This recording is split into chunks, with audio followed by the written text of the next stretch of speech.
कुछ दिन पहले जिस खौफनाक और भयानक घटना को अंजाम दिया गया, वो मैं समझता हूँ जिस दरिंदगी से एक नाबालिग बच्ची का जो उसका बलात्कार हुआ है, उसकी हत्या करी गई, वो किसी भी सभ्य समाज में स्वीकार्य नहीं हो सकता। मैं समझता हूँ इन लोगों ने जिस दुष्कर्म को अंजाम दिया, हत्या करी, उन्होंने मानवताओं की सीमाओं को लांघा है। और जो जानकारी मुझे प्राप्त हुई है, मैं अभी परिजनों से मिला हूँ कि सभी आरोपियों को अरेस्ट किया गया है। दो जो नाबालिग हैं उन पर भी पुलिस तबीब लगाकर उनको पकड़ने जा रही है।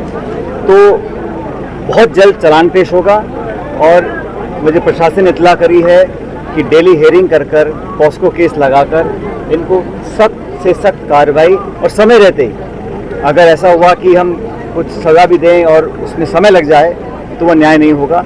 और जिस बेरहमी से इस घटना को अंजाम दिया गया, ये दिल दहलाने वाली घटना है। और मुझे तो याद नहीं है ऐसे कभी हुआ हो प्रदेश में पहले कभी, लेकिन जिन भी लोगों ने इस काम को अंजाम दिया है उनको अरेस्ट कर लिया गया है।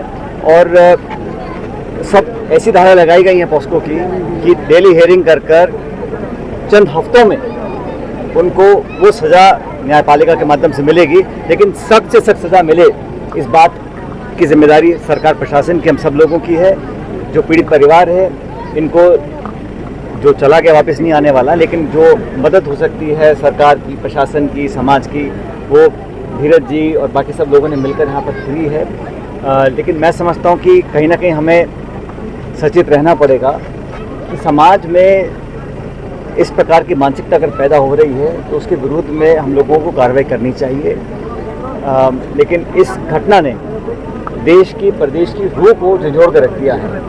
और मैं तो परिजनों से मिल भी नहीं पाया ढंग से, क्योंकि उनकी आंखों में जो दर्द मैंने देखा उसका एहसास वही कर सकते हैं। और एक छोटी बच्ची, उसके साथ इस प्रकार की घटना हो, ये बिल्कुल एक्सेप्टेबल नहीं है किसी को भी। और उनकी पूरी मदद हम लोग कर रहे हैं, कर सकते हैं परिजनों की, चाहे वो नौकरी दिलाने की बात हो, आर्थिक मदद की बात हो।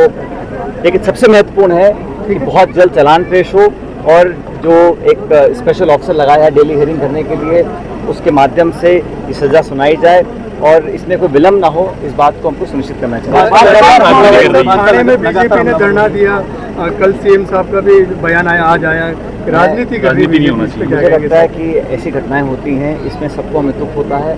और प्रदेश में अगर इस प्रकार की घटनाएं होती हैं, उस पर हम लोगों को सतर्कता के साथ काम करना चाहिए। लेकिन ये बात भी सच है कि जो आरोपी थे उनको समय रहते पकड़ा गया, लेकिन लोगों के मन में वो भय पैदा करना पड़ेगा कि अगली बार कोई ऐसा करने की सोचे तो उसका दिल भी कांपे।